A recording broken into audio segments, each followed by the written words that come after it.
On September 10th, 2019, in the upcoming provincial election. And with that, the stage was set. For the 42nd time in Manitoba history, the people have the opportunity to decide the future of our province.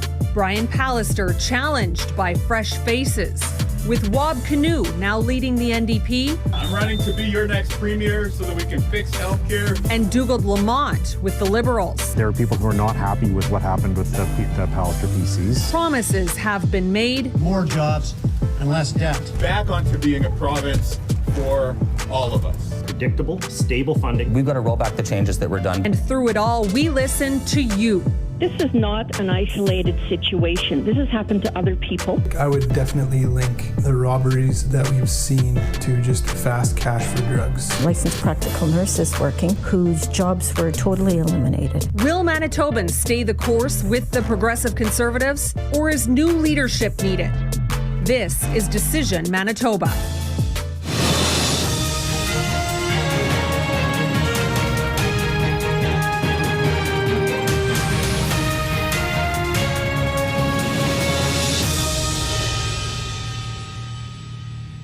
Good evening, and thank you for joining us for Decision Manitoba 2019. This is your provincial election headquarters. Global News and 680 CJOB are teaming up for extensive coverage tonight, bringing you election results when they happen, along with analysis of what the future holds for Manitoba. Our team of reporters is positioned at the leaders' headquarters. We'll be hearing from them throughout the night.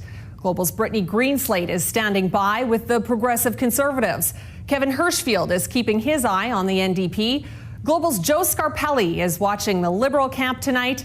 And Amber McGuckin is with the Green Party in the Wolseley riding as they look for their first seat ever in Manitoba tonight. Now, the polls have just closed, and as soon as data becomes available to us, we'll be bringing it to you. If you're watching on TV, you'll notice to the right of the screen results from individual ridings will cycle through. We also have a running seat count. It will show you the total number of seats a party is either leading or elected in. And remember, each party is hoping to get to 29 seats, the number needed for a majority. Now, for those of you listening on radio, or if you'd like to follow online tonight, you can head over to globalnews.ca/Winnipeg for results and a live stream of this broadcast. Now, as the numbers begin to reveal themselves this evening, we'll be bringing you commentary of what it all means. And for that, I'd like to welcome 680 CJOB's Richard Cloutier and Global News Chief Political Correspondent David Akin to the show.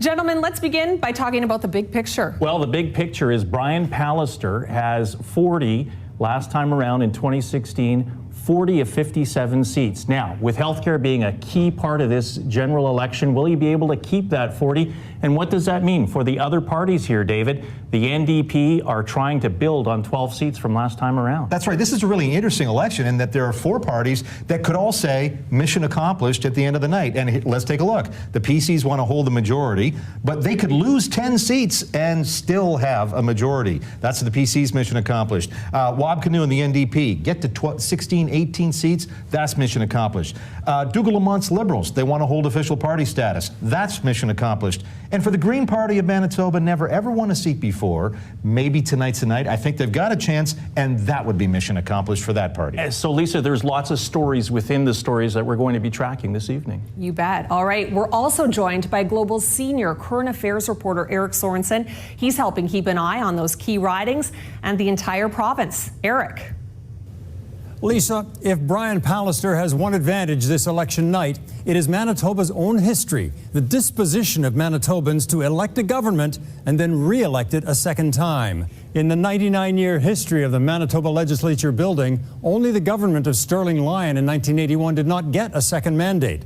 That history and the will of Manitobans will be tested once more tonight.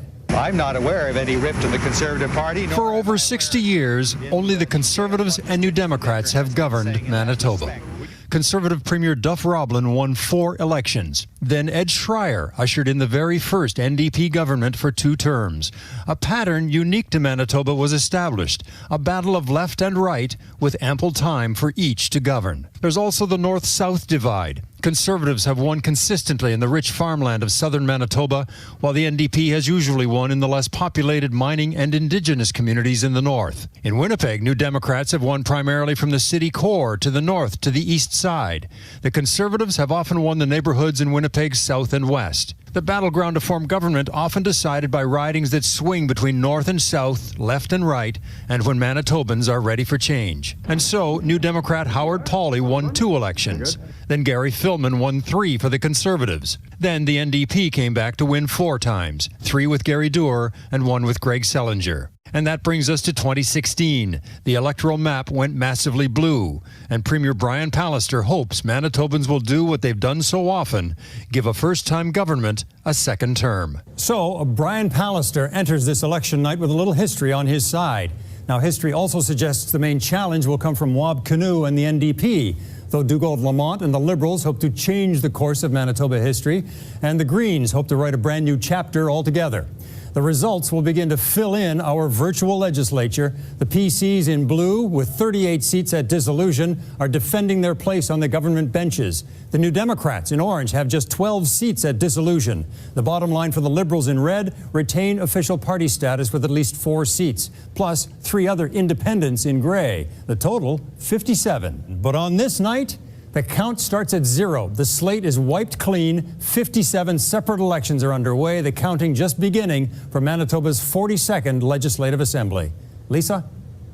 All right, thanks for that, Eric Sorensen. A wealth of history there.